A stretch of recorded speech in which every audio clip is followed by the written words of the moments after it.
alors voilà, bonjour, on est avec les nutritionnistes du territoire de Zouk. OK. Ça, c'est dans le centre du Bénin? Oui. OK. Donc, dans le centre du Bénin, vous avez comme nutritionniste quelles difficultés que vous rencontrez avec la clientèle ici? Vous savez, en matière de lutte contre la malnutrition dans notre région ici, surtout la malnutrition infantile, nous avons ce qu'on appelle le cercle vicieux de la malnutrition. C'est-à-dire la malnutrition maternelle, c'est-à-dire des mères qui conditionnent l'état de nutrition des enfants. Et donc cet état de choses fait que nous avons beaucoup plus de mal à lutter contre le retard de croissance. Ce qui serait intéressant chez nous ici, c'est que nous puissions mettre en place un dispositif pour appuyer l'alimentation des mères de façon générale à travers un programme d'appui alimentaire pour permettre à la mère, depuis qu'elle est à la phase de conception, de pouvoir accompagner le développement utérin, un développement utérin normal de l'enfant, et puis à la naissance, de pouvoir mettre au monde un enfant en bonne santé et ayant un bon état nutritionnel. Est-ce que vous connaissez les statistiques ici de la mortalité infantile? Vous pouvez en parler peut-être? Le taux de mortalité infantile de bébés de petit poids, est-ce que c'est très fréquent ici? Oui, la prévalence du retard de croissance, du petit poids de naissance en Afrique, de façon générale, au Bénin, en moyenne, c'est 25%. 25% de petits poids. Okay. Moi, j'ai entendu un enfant sur deux meurt avant l'âge d'1 an. Est-ce que c'est vrai qu'on perd beaucoup de bébés ici? OK. La cause principale, elle est la malnutrition de la mère. Il y a la malnutrition de la mère, il y a aussi l'ignorance, tel que l'ont dit nos collègues précédents, il y a les mythes alimentaires, les mythes ici. Donc certaines mères, quand bien on réfère les enfants, elles n'aiment pas amener l'enfant à l'hôpital, dans les hôpitaux. Parce qu'elles se disent que, aussi. Pas seulement ça, elles se disent que c'est pas une maladie scientifique, mais plutôt spirituelle, qu'elles peuvent guérir à la maison. Et du coup, quand bien on implique les autorités locales, bon, finalement, certaines mères arrivent à s'aider, d'autres refusent carrément, et finalement, certains enfants meurent banalement comme ça. OK. Donc, il n'y a pas de reconnaissance de la malnutrition ou de l'importance de la nutrition. À ce niveau, il y a un besoin de sensibilisation. Il faut vraiment assez la sensibilisation, déjà depuis la grossesse. Donc, les mères qui sont déjà au niveau des filles adolescentes, il faut déjà beaucoup plus intensifier le niveau de sensibilisation pour les informer. Parce que ma collègue tout à l'heure a énuméré le problème d'ignorance. Et c'est pourquoi, juste à l'heure actuelle, il y a les mythes qui évoluent, les faux messages qui sont véhiculés de génération en génération. Du coup, nous sommes encore peut-être, ce serait un peu trop criard de dire que nous sommes encore à la phase de la préhistoire où l'homme marchait peut-être encore courbé, mais c'est un peu comme ça. Quand on va dans des ménages et puis on constate qu'il y a un cas de malnutrition bien assis, mais on laisse à la maison. Soit j'ai rencontré la dernière fois un cas de malnutri où on lève l'enfant les matins, on va le sécher au soleil. Et on espère le voir guéri. Okay.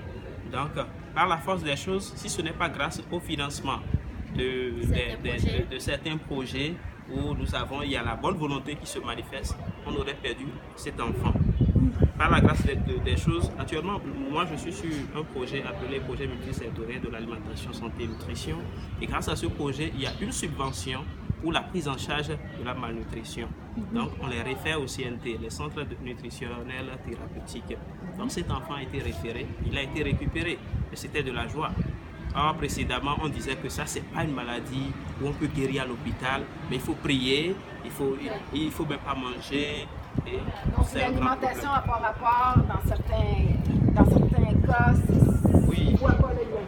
Mais en même temps, donc il faut quand même d'éducation là, dans les communes parce que ces gens-là ne viendront jamais. C'est ça. Donc les nutritionnistes actuellement qui ne sont pas très visibles dans la communauté seraient les mieux placés pour faire ça parce que à date, les autres professions ne peuvent pas faire. contrer ces obstacles-là socio-culturels finalement. Est-ce qu'on va vous en parler un peu du programme Rollo, qui est un programme chez nous au Québec qui dit que on peut donner un œuf, les oranges à une mère et avoir beaucoup moins de cas de mortalité infantile et de bébés de petits pois. Comme on a réglé beaucoup nos problèmes chez nous avec ça, et vous voyez ça comment ici dans votre pays, l'implantation d'une version adaptée d'un programme de prévention de la malnutrition en maternelle? Ce programme est un programme ambitieux, du fait qu'il vient combler un besoin. Pourquoi je dis qu'il vient combler un besoin? Parce que la plupart des interventions aujourd'hui sont des interventions de short route qui touchent tout ce qui a trait à la sensibilisation, où on a besoin des ressources humaines de qualité. Et c'est ça que le projet multisectoriel d'alimentation de la santé et de la nutrition a voulu corriger en mettant l'accent sur deux alternatives. Le long route et le short route. Le long route, c'est tout ce qui est intervention ayant pour objectif d'améliorer la disponibilité alimentaire. Mais le péché mignon de ce projet, c'est d'avoir confié ce volet à des structures au niveau central, c'est-à-dire au ministère du Développement et de l'Agriculture. En Alors principe, qu'on aurait dû le mettre au milieu de la santé. Bon. Pas forcément. Mais peut-être au niveau. En fait, l'impact devrait se ressentir au niveau local. C'est-à-dire, l'objectif. En fait, actuellement, ce que le ministère du Développement et de l'Agriculture essaie de limiter, c'est de façon globale, de définir des politiques pour améliorer la disponibilité alimentaire. Mais est-ce que l'amélioration des disponibilités alimentaires sur les cibles du projet, Voilà. il faudrait avoir la synergie d'action dont on parle, de telle façon que, oui, en même temps, les interventions concourent à améliorer la disponibilité alimentaire chez les cibles chez les cibles qui bénéficient des actions de sensibilisation pour avoir le résultat. Voilà. Donc, le programme Rollo tel qu'il est pensé pourrait permettre de pouvoir améliorer cette disponibilité alimentaire, c'est-à-dire permettre en même temps que le nutritionniste qualifié apporte l'information nécessaire à la cible pour améliorer son alimentation, mais ce programme pourrait fournir l'intrant nécessaire à cette mère qui, ayant compris le bien fondé du changement de comportement sur le plan alimentaire, lui donne l'opportunité de pouvoir mieux s'alimenter Et de l'inculquer à son retour à son enfant. De l'éduquer. L'autre chose qui serait intéressante que le programme Rollo développe en termes de pérennisation des acquis, c'est de baser la production des intrants de ce programme sur la population locale. Créer des revenus pour produire des aliments fournis aux marques. Ce programme ne devrait pas amener des produits toutes faites. Non. Voilà. Et à mettre à disposition aussi. Il devrait se baser sur un mécanisme de production locale.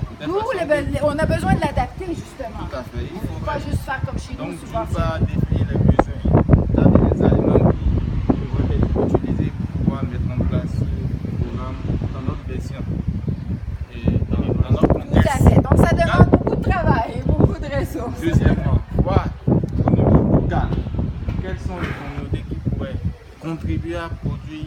Donc, il faudrait de l'appui technique, de l'appui en termes de formation, en termes de ressources. Les agronomes, pour que ceux-là puissent mettre la main à la pâte de produire la ressource vivrière. Donc, ces ressources pourraient être récupérées par l'énergie du programme, pour être distribuées aux différencier. Donc, du coup, ça permet de pouvoir améliorer les filets de sécurité sociale. C'est-à-dire, en même temps qu'on résout le problème de nutrition, mais les mères de ces enfants-là pourront être dans des groupements, des associations, bénéficier de cet appui pour pouvoir améliorer leurs revenus, du coup, dans le long terme, pouvoir être capable de pouvoir assurer la continuité de l'alimentation de leurs enfants. C'est ambitieux, comme tu disais. J'aimerais savoir, avant qu'on quitte, tu travailles en hôpital maintenant. Tu es une de celles qui vient d'être recrutée. Donc, il y en a eu 2 cette année, 2 nouvelles nutritionnistes. Comment tu vois ton rôle et ton arrivée, la responsabilité finalement qu'on t'a donnée? Comme vous venez de le dire, l'État veut nous recruter des nutritionnistes dans la fonction publique. Actuellement, je suis dans le mouvement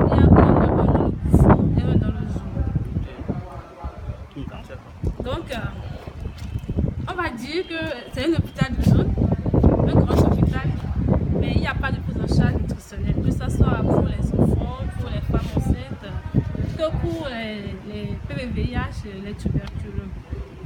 Donc, c'est un grand défi. Un nutritionniste pour tout ça. Pour tout ça, pour l'hôpital, pour tous les services. C'est un début. C'est un début. Donc, on va dire, pour le moment, il y a un manque de matériel. C'est le plus grand problème que j'ai actuellement à l'hôpital, le manque de matériel pour la prise en charge nutritionnelle des enfants. Donc, moi, comme on a dit, on fait la promotion de la mère et de l'enfant. La promotion de la mère et de l'enfant. Au niveau de la mère, le premier problème, quand les femmes tombent enceintes, ici, dans les régions, on va dire un peu reculées, dans les communes reculées du Bénin, elles ne viennent pas en consultation. Pas à l'hôpital. Pas à l'hôpital. Pas à l'hôpital. Elles attendent d'abord d'être au 3e trimestre avant de faire peut-être une première consultation prénatale. Ce qui pourrait aussi expliquer le décès, parce que c'est comme ça chez nous à l'hôpital, on en a plein. Les mères attendent complètement d'être à la fin et elles viennent complètement même pas une seule consultation prénatale. C'est rien, c'est peut-être parce qu'ils ont plus de difficultés à coucher à domicile elles viennent plutôt pour faire une césarienne. Là, on enregistre des petits poids de naissance, on enregistre aussi des cas de décès. Maintenant, en ce qui concerne nos enfants, les petits enfants que nous avons à l'hôpital, la malnutrition. Actuellement, je ne vais pas dire que j'ai des cas graves de malnutrition aiguë sévère, puisqu'on a beaucoup de collègues dans les villages qui dépistent tôt et qui vous réfèrent. Et qui réfèrent. Nous ne sommes pas encore un centre de référence, pas encore un CNT.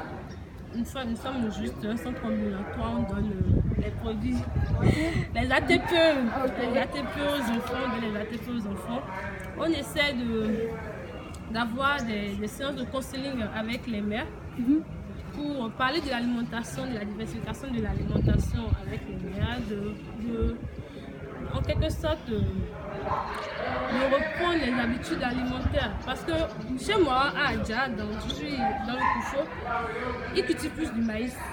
La dernière fois, j'étais dans le marché, ils ont pratiquement tous les produits vétérinaires qu'on peut avoir, mais ils n'en consomment pas.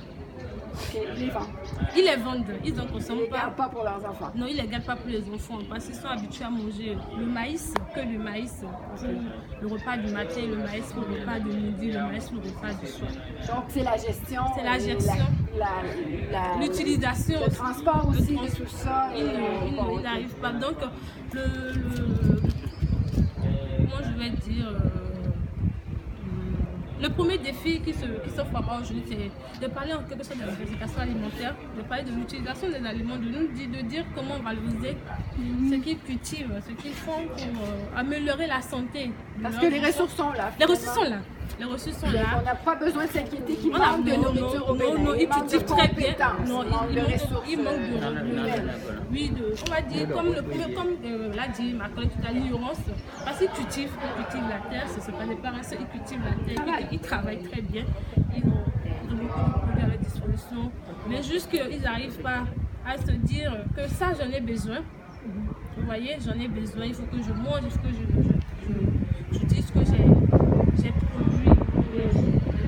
C'est pour ça que de l'argent avec et les enfants sont les plus défavorisés dans le lot parce qu'on a dit pas leur alimentation et ils mangent tout la même chose pour avoir. Et on pense qu'un enfant, ça n'a pas besoin de beaucoup aussi. On n'a pas besoin de beaucoup, puisque l'enfant, au Bénin actuellement, quand l'enfant grossit, c'est déjà l'essentiel. On ne voit pas. Alors quand il est malnutri, son ventre est bien gros, d'un but de maïs, il est gros, il est bien potelé, mais le retard c'est de la malnutrition. C'est de la malnutrition, ça qui le chape. Donc, on travaille dessus, on vient d'arriver. Et beaucoup de courage pour toi. On te souhaite beaucoup de courage. Cette formation de nutrition pédiatrique va nous apporter à nous qui sommes en clinique, ça c'est sûr, pour l'adaptation des troubles de croissance, pouvoir suivre les enfants sur le long terme et améliorer ce qu'on peut faire. On va vous aider. On le fait de bon cœur, on donne notre temps parce qu'on sait que ça vaut la peine et parce que vous allez leur faire bon escient. Alors, ben, merci pour tout le monde. Le second Là, il y en recruté. a un qui vient de se joindre à nous. Alors voilà. L'autre zone, hein? Oui, le second qui a été recruté. Ils sont C'est deux. un nutritionniste. Voilà. Donc, l'autre nutritionniste recruté en milieu hospitalier Hospitalier aussi. aussi. Oui. OK, donc les mêmes contraintes un peu que ton Ta homologue collègue. ici. Alors toi, dans ta zone, est-ce qu'il y a des défis particuliers pour un nutritionniste nouveau comme ça qui arrive? Qu'est-ce que tu vois qui est un défi dans ta zone? Ok, chez nous, il y a la demande qui était là. OK. Oui, parce que quand j'étais venu, la demande est très forte. Parce que quand j'étais venu, et les médecins, les agents de santé, les autres agents de santé étaient très contents. OK. Et j'étais sollicité partout. Dans Ok. tous les autres secteurs, en pédiatrie, C'est normal. en diabéto, Ok. en cardiologie et dans les cantines de l'hôpital aussi. Donc tu te sens utile et nécessaire. Oui, OK. très, Et on utile. souhaiterait qu'il y ait ça dans finalement. Oui, Toutes parce- les autres zones seraient autant sollicitées. Si l'État peut encore recruter d'autres nutritionnistes pour ce centre, parce que je suis à la fois en diabéto, à la fois en pédiatrie, à la fois en cardiologie et Alors, on va en mettre, j'imagine, ils vont en mettre un dans chaque hôpital avant de en mettre deux dans un hôpital. Ça peut prendre un petit bout de temps, alors on te Oui, souhaite oui. bon courage et on va essayer de les convaincre. Hein, et on va se mettre ensemble pour trouver des bons arguments. Alors, merci et on continue donc demain une autre journée de mission. Aujourd'hui, c'était une formation. C'était très intéressant pour moi de faire cette formation-là et je vous encourage à persévérer. Merci. Merci.